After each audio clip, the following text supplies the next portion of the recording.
В Алданском районе обсудили вопросы развития предпринимательства. В селе Хатыстыр прошел оценочный семинар бизнес-школы. С подробностями Татьяна Вахнина. В актовом зале школы номер 20 села Хатыстыр Чара Исакова, бухгалтер родовой общины Иджик, рассказывает присутствующим об успехах, достигнутых за 5 лет. Каждое лето на территории Оленьего стойбища общины работает оздоровительный лагерь. Отдохнуть бесплатно могут порядка 20 детей. Открытие лагеря стало возможным благодаря государственной субсидии и поддержке предприятий района.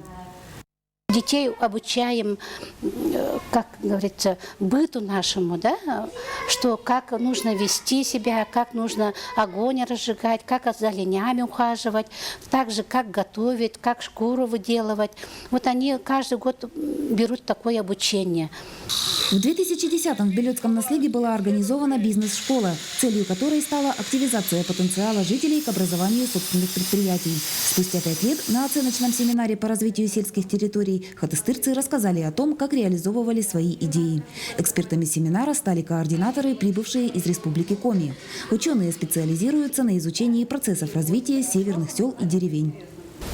На северных территориях порой такое промышленное развитие доминирует, и иногда кажется, что в таких условиях малому бизнесу сложно развиваться, так как многие активные жители вовлекаются в именно деятельность промышленных предприятий.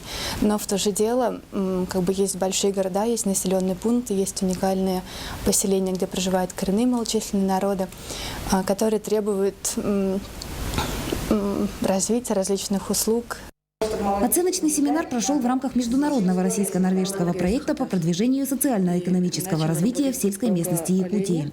Занятия в бизнес-школах и посещение семинаров, по мнению участников, формируют ту базу знаний, которая необходима для успешного воплощения идей и стремлений в реальность. Татьяна Вахнина, Сергей Шипачев, НВК Саха, Алдан.